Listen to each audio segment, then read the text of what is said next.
Good morning. It's time for Chapter 8 of Charlotte's Web. Are you ready? Let's get started.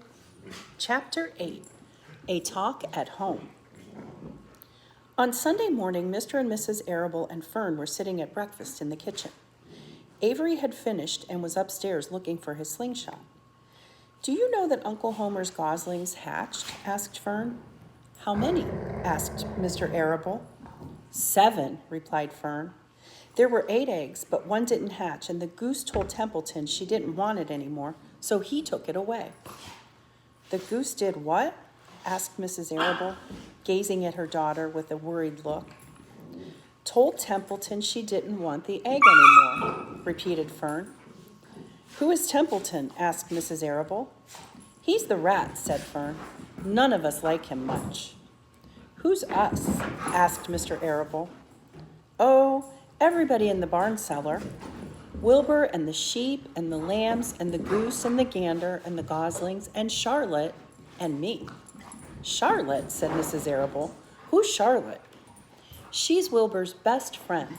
She's terribly clever." "What does she look like?" asked Mrs. Arable.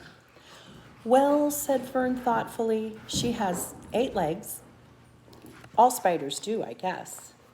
"Charlotte is a spider?" asked Fern's mother. Fern nodded. "A big gray one. She has a web across the top of Wilbur's doorway. She catches flies and sucks their blood. Wilbur adores her." Fern nodded. "Really adores her." "Does he really?" said Mrs. Arable rather vaguely. She was staring at Fern with a worried expression on her face. "Oh, yes, Wilbur adores Charlotte. Do you know what Charlotte said when the goslings hatched?" "I haven't the faintest idea," said Mr. Arable. "Tell us." "Well, when the first gosling stuck its little head out from under the goose, I was sitting on my stool in the corner and Charlotte was on her web. She made a speech. She said, 'I am sure that every one of us here in the barn cellar will be gratified to learn that after 4 weeks of unremitting effort and patience on the part of the goose, she now has something to show for it.'"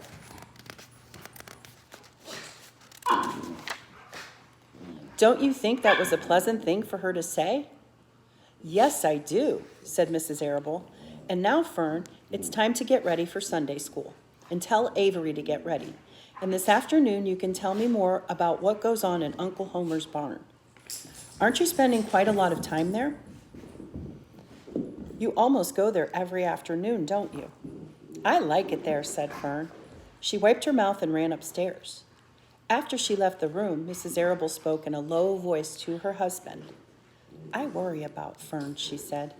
"Did you hear the way she rambled on about the animals, pretending that they talked?" Mr. Arable chuckled. "Maybe they do talk," he said.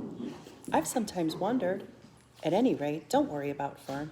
She's just got a lively imagination. Kids think they hear all sorts of things.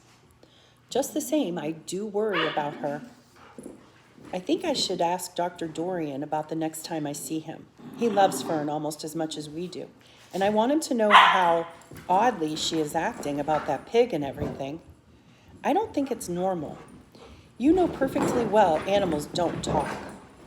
Mr. Arable grinned. "Maybe our ears aren't sharp as Fern's," he said. And that's a short chapter today.